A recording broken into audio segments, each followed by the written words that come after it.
Everywhere you look, there seems to be some sort of crisis. Well, this week is no different, although this one hasn't been talked about as widely. Follow me down the rabbit hole about the water shortages in the American Southwest.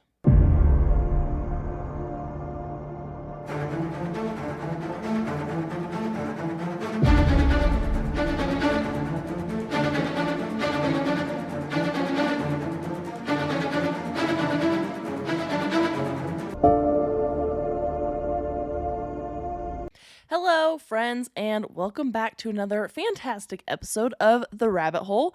I'm your host, Dani, and today we are talking about the water shortages that you may or may not have heard of. So, the food shortages I feel like are kind of something that is being talked about a little bit more, but the water thing doesn't affect everybody the same. It's basically only affecting about 7-ish states, and we just don't care to think about it. Plus, everywhere you look, officials are like, it's not a big deal. It's fine. Everything's good. Look somewhere else. Everything's going to be fine. And granted, they do this with everything. So can we believe the officials? No way. But here we go. So I kind of wanted to stay on topic because we've talked about the food shortages, we talked about the Great Reset, we've talked about the Doomsday Map, which I know kind of didn't fit, but also kind of did fit. So here we are talking about water shortages, and then we'll get back to like good old fashioned conspiracy theories next week. Of course, I always have some conspiratorial like twist on my episode. So here we go. We're going to talk about the water shortages. It's a real thing. It's happening right now. You need to, if you live in the Southwest region of America, well, pay attention. Basically, and it's not just water shortages. It's also going to be power shortages because Lake Mead, Lake Powell, they go into some dams. Dams create, hydroelectric energy and help to supply power to lots of people. So let's talk about the Colorado River. The Colorado River supplies water to 7 states and 2 countries. So it supplies water to obviously Colorado, makes sense. Wyoming, Utah, New Mexico, Arizona, Nevada, California, and also Mexico. Some of the major cities that get their water straight from the Colorado River, I mean, obviously it goes through like filtration and all that, but include Denver, Salt Lake City, Albuquerque, Phoenix, Tucson, Las Vegas, San Diego, and Los Angeles. So about 40 million people get their water from this river. The river is drying up, and we've known that. So like this is not a new thing that has been talked about. I took a water class when I was in college a couple years ago, and we talked about the Colorado River Basin drying up a little bit. It's getting rough. It's getting pretty bad the last couple years, so that's why we're talking about it. I wanted to also mention that the Colorado River is the number 1 supplier of water for agricultural farms throughout the region. So think of California and how much of our produce agricultural farms are in California. A lot of things come from California. They have really great growing conditions. They grow a lot of things for us there. And the Colorado River supports the growth of all these plants, right? All these farms, all these things, because you can't grow anything without water. Well, here we are. This is also leading to the food crisis and the food shortages. So if you're not making the connection there, here it is. If there's no water, there's no plants, no food. Anyway, we went over that a little bit in the food shortage episode. If you haven't listened to that, go back a couple weeks. There it is. It's a great episode, if I do say so myself. But I also, it's my podcast. So Lake Mead and Lake Powell are created along the Colorado River by dams. And I think it's also important to note that the allocations for the water coming off of the river was determined originally back in like the 1920s. So 1922, there was the Colorado Compact that basically said each state gets this much water off of the river, and everyone's like, yeah, this sounds great. And they signed it, right? And all these states, and Mexico, of course, was involved in it as well. So if Mexico's involved, the federal government has to be involved, and everyone was super pleased, super happy. They're like, this is great. Thank you so much. And everyone basically got what they want. Well, in the 1920s, we were at a time where we were flooding. There was plenty of water, extra water, in fact. So the Colorado River basin was flooded and had a lot of extra water. So they did this allocation then when there's plenty of water.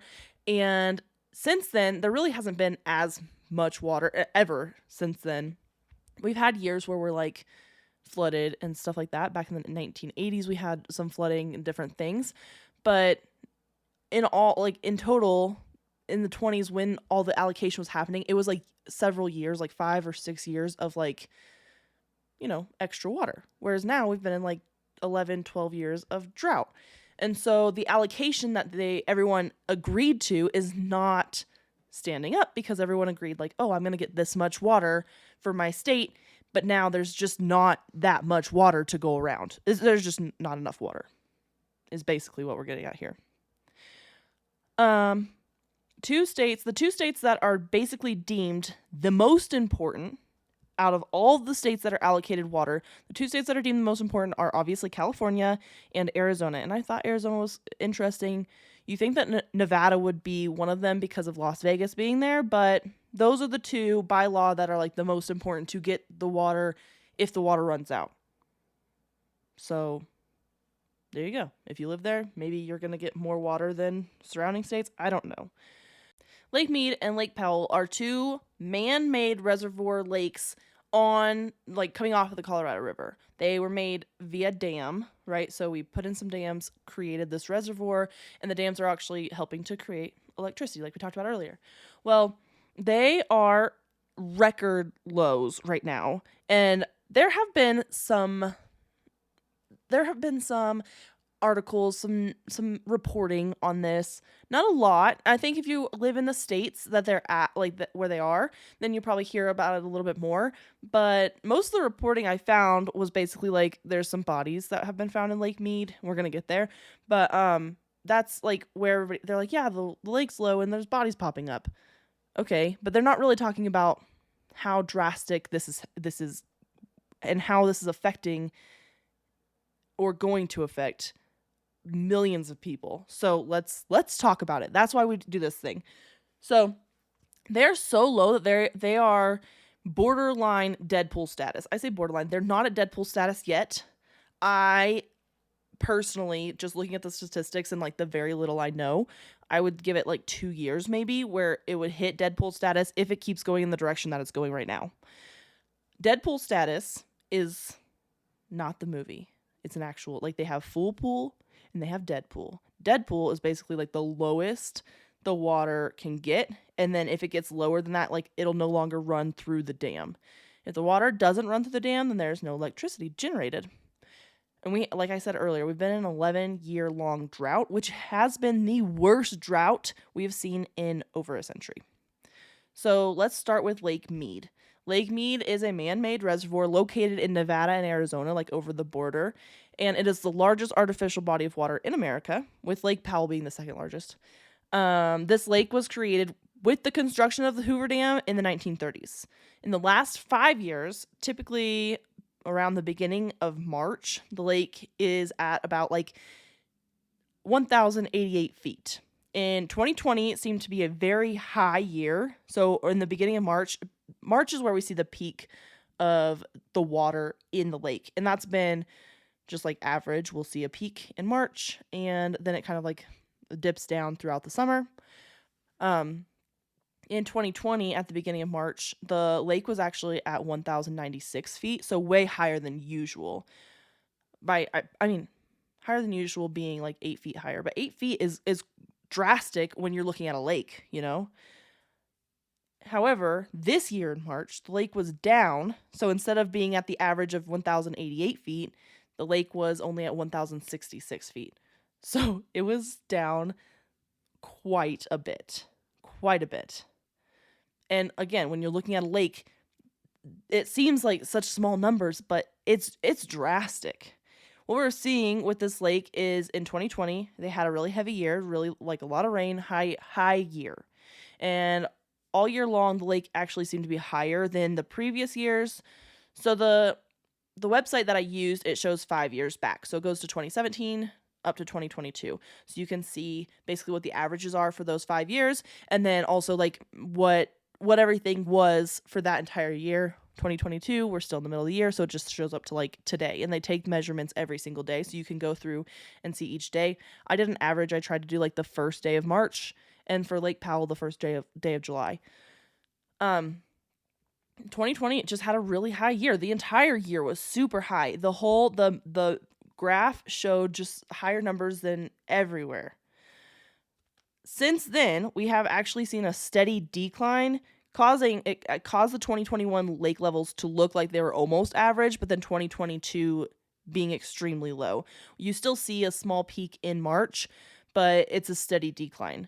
You see like super high levels, and it's just been declining ever since 2020. The problem is, if this trend continues, we will be hitting dead pool in this lake. It's not a question of if, it's just a question of when. And we'll see the same thing with Lake Powell. It's not a question of if, it's a question of when. If this trend of like lower lake levels continues, like I said, I think I would give it 2 years before we're at dead pool. Because dead pool on Lake Mead is 895 feet. As of today, hold on, let me get today's. Today is August 14th. I always record a couple days before. So August 14th, let me look at the level. The level of Lake Mead as of today, as of this recording, is 1,042 feet. That means, as of today, we are 147 feet away from dead pool in Lake Mead. Did you know that over 40% of Americans have a hard time swallowing pills? So when it's time to take your vitamins, large capsules and pills are out of the question.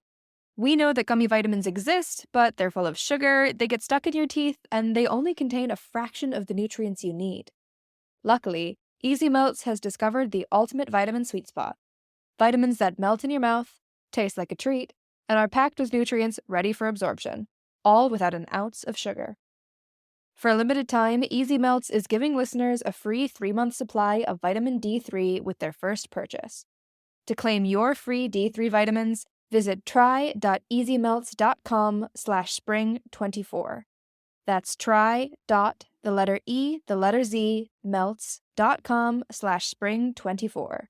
Say goodbye to the old way of taking your vitamins and say hello to the easy way.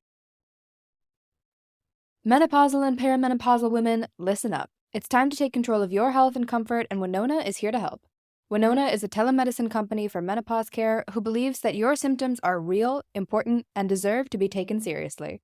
And for many women, this starts with hormone replacement therapy. Winona's HRT is made with plant-based, bioidentical hormones rather than synthetic ones, so it better aligns with your body to offer relief from hot flashes, weight gain, and other uncomfortable symptoms. 80% of women who use Winona find relief within just 90 days. So, what are you waiting for? Get started today. Visit buywinona.com today to start your free visit. With free shipping and the ability to pause or cancel at any time, your path to wellness has zero obligations. Use code SPRING24 at buywinona.com for 25% off your first treatment plan. That's BYWINONA.com for 25% off. Winona. Menopause care made easy. I don't think it's going to take long to get there. Again, like I said earlier, the experts that are looking at this and they're like, no way, it's going to be fine. Everything's going to be fine. You know, they're trying to say it's going to be good. And honestly, here's a little conspiratorial twist for you. And I wasn't going to add this in. I just thought of it just now, actually. We've had a very rainy summer, and I'm not complaining. We need the rain. We need the moisture. It keeps the forest fires away. It's great for the gardens. We needed it. However, it's just not typical. Last year, I think we had like 2 or 3 rains, and it was like a really dry year last year. Don't get me wrong. But it's just, we've had thunderstorms, I would say, every day for the last month minus a week. So give it 21 days out of the last 4 weeks have been rainy, or we've seen some sort of rain, and it might not be like right here. Just like you can see the rain in the distance. You can see that it's raining somewhere in the vicinity, right? We've had a lot of rain. I don't know if this is because of cloud seeding or just because conveniently we've just had a lot of rain. That would be really cool. And maybe we're going to have a really snowy winter, which would be really good because the Colorado River is filled up with snowmelt. obviously there's plenty of mountains here in Colorado, so when the snow melts, it goes down to the Colorado River, supplies plenty of water for all the states downriver. Well, I don't know if this is cloud seeding. It just seems like an abnormal amount of rain, especially given the fact that we had a almost like a decently dry winter. It wasn't terrible. It wasn't like last winter, but or two winters ago, I guess. But this past winter was, I mean, we didn't see a lot of snow until I would say like March or, I mean, we had a snow like in May, like the end of May, which I thought was odd. But we've just seen, quite a bit of moisture here.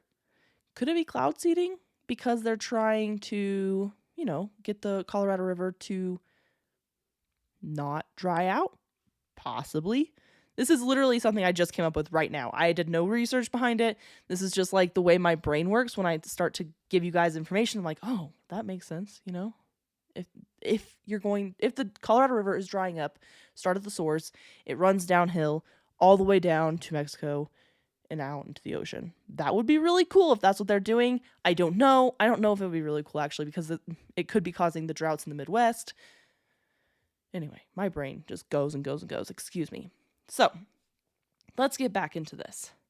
The experts say that they just spent like $1.4-ish billion on Lake Mead on the Hoover Dam to put some pumps under the Deadpool line. So that way, if we do hit Deadpool, there's still some pumps that will pump water down the river. However, that does not seem to be like sustainable long term. Plus, if it's pumping the water out, it's actually using electricity. So then it wouldn't be really generating electricity. We're just generating water at that point. So the electricity portion of the Hoover Dam would be gone, but we're still pushing water downstream. And that's really important because all the farms in California. So that would be good, except I don't know if it's a long-term sustainable solution. Here we are. With the levels so low, 4 human remains have been found in the lake. I'm sure there's more than just 4, but 4 have popped up recently. Keep in mind that the Lake Mead is just outside of Las Vegas because it's in Nevada and it's in Arizona. It's kind of like over the border, So one of the remains is thought to be a man. His name is Daniel Colad, who went missing in 1958. He was like a hotel manager in Vegas. It said that he went fishing with his best friend and the boat was just like too much for them. And then there was a terrible accident. Colad went overboard and was never seen again. They don't know for sure if these are his remains. They just are assuming that they are. There's been 2 bodies found in barrels that detectives are connecting back to organized crime. They can't obviously like for sure connect it. They're just assuming that it is connected because they're in barrels. It's fishy, like why? It's just weird that you would find dead bodies in barrels if it wasn't connected to, or somebody just maybe a serial killer came through. I don't know. This is not a true crime podcast. This is a conspiracy theory podcast. I listen to a lot of true crime podcasts. So if any of you guys listen to me, please do those crimes, please, because I would love to learn more about these dead bodies popping out of Lake Mead. Anyway, let's go on to Lake Powell. Let's talk about Lake Powell here for a little while. I have a little less information about Lake Powell, but I mean, not less. There's not as many things to talk about. Lake Powell is the second largest artificial reservoir and was created with the construction of the Glen Canyon Dam in the 1960s. This lake is located in Utah and Arizona, so over that border. Currently, Lake Powell's water level is at 3,534 feet. In the last 5 years, in July, which July seems to be the peak for Lake Powell, we see the levels at around like 3,600 feet average, like July 1. So 2017 did seem to be a high year for the lake. And at the beginning of July, the lake was at 35 feet. So about 35 feet higher than typical.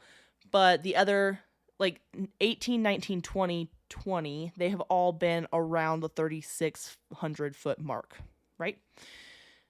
The graph shows that the peak water level kind of hits in July, and then there's a steady decrease throughout the rest of the year until May when it starts to kind of like rise again. July, you hit your peak, and then starts to basically take a downturn for the rest of the year. And that does seem to be just like general what happens with this lake. And every lake has some sort of peak and then basically decreases the rest of the year. Makes sense. Lake Powell had a decently average year in 2020, but has been in decline since, with 2021 peak being at 3,561 feet and 2022 being at 3,539 feet.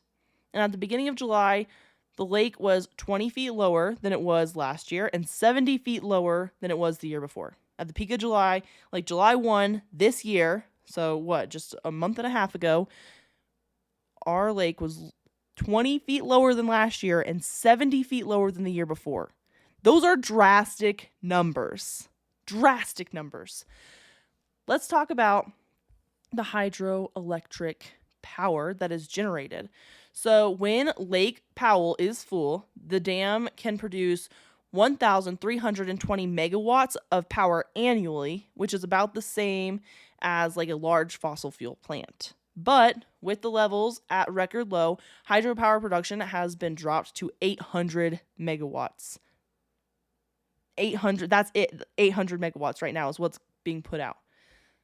I want to talk about Lake Mead's electrical output as well. So with the decline in the electrical output from Lake Mead and Lake Powell, we are seeing that not all the electricity, because there is still some like non-green options, but about 29 million people in the Southwest will lose a portion of their electricity. So we might see like rolling blackouts or rolling brownouts, different things that we have seen in California and priorly. We've seen blackouts, we've seen rolling brownouts, We have seen these things. This is bound to come back if our water levels don't rise. If you live in any of these 7 states, you should be concerned. I live in Colorado. I'm concerned. I'm hopeful that maybe they are cloud seeding. Maybe that's what they're trying. Like, that's why the officials are like, oh, don't worry, we're not going to hit Deadpool. I don't know. That's just like me being hopeful and like having a positive outlook on life. But things are not looking great if you're looking at the levels of our lakes that generate power, generate water, help to move our American Southwest forward, because you can't live without water, just like you can't live without food. So we're seeing these crises that nobody's really talking about, that you have to dig and dig and dig to actually find the information. And then you have to find the information from all these different sources, put it all together, and then hope that somebody actually recognizes that this is a problem. Again, I'm rambling. I apologize, everyone. Let's talk about something happier. People are literally selling their boats at ridiculously low prices because their boats are either at risk of being shored or have already been shored. And if they are shored, then the government comes in, they're like, we have to move these boats, like they can't just stay here. These are like 80-foot like houseboats. These are big boats that go for, a good amount of money. And people are trying to sell them for like 10 grand, 15 grand, 20 grand for these boats. Because if the government has to move them, they end up paying the government like 30 or something like that. So they're like, hey, somebody buy this boat from me and then, move it and go do with it what you will. These houseboats live on these lakes typically, but they are either at risk of being shored or have already been shored. There are a number of boats that you can find on like Facebook Marketplace or Craigslist or wherever you buy things secondhand that are shored and need to be bought and taken to another lake or the ocean or whatever. Well, another body of water. So that's a really fun thing. And those are on both lakes. That's not just one lake or the other. Both lakes are like people are trying to, sell their boats because they can't stay on the lakes anymore. But I did promise you at the beginning of the episode a conspiratorial twist because I love them. That's like what we do here at the Rabbit Hole, right? So let's talk about the wall. The wall that Donald Trump so badly wanted to build, and everybody was like, that's a dumb idea or whatever. I'm not trying to get in politics. That's not what's happening here. I'm just saying Donald Trump was like, hey, we're going to build this wall. And like the left side of the spectrum was like, oh my gosh, you're trying to keep people out. What if he wasn't though? Like what if They're trying to build this wall because we are running out of water here in the US, in the American Southwest, right? We have 7 states and another country to support with water, and we're running out. What if, this is again, conspiratorial twist here, we're building this wall because we're about to go to war with Mexico over water rights? Because people need water to survive. You need water. We can't, as a population, as a human species, we cannot function without water. Our food needs water. We need water. What if we're about to go to war because of these water rights? What if we hit Deadpool on these lakes? What happens then? I love a good conspiracy. So, I don't know. You guys tell me what you think. You guys, do you think that we're going to go to war with Mexico over these water rights? It's for sure possible. People have gone to war for less. For sure. But I don't know. Some things aren't adding up. I'm concerned about our water in the American Southwest. I'm also concerned about what that's going to do to our food supply, which I already talked about in great depth in the other episode. So you guys should do your own research. I have plenty of source material, plenty of really good things for you to read in our show notes. Go ahead and check that out. If you haven't already, give us a rating and review. I know, like, my little end cap thing says that. You can follow me on Instagram. You can give me a rating or review. It helps me so much to continue to do this every single week if I get more listeners, right? And the more listeners we get, the more content I can put out for you. I talked about last week or the week before, sometime recently, about potentially doing a fan club. Let me know if you want a fan club. I love to get your messages on Instagram. I have recently remembered that somebody suggested a conspiracy theory that I should cover, and I completely forgot about it because I forgot to write it down, and I remembered it, so I want to do that podcast or that episode soon. I don't want to tell you what it is because I want to surprise you, but I will give a shout out to the person that suggested it. I did forget to give a shout out to my friend Ben, who suggested the food shortage episode multiple episodes ago. I sent him a little note saying thank you. But Ben, if you're listening, thank you so much for that, which actually led into this, which led into so many things. I appreciate you. I appreciate all of you. And until next week, my friends, stay skeptical, and I will see you soon. The Rabbit Hole is an independent podcast with everything you hear done by me, Dani Mercy. We thrive on listeners like you. If you like what you're hearing, please leave us a rating or review wherever you are listening. Follow us on Instagram at rabbit.holepodcast. Special thank you to Zakar Valaha Music for our intro.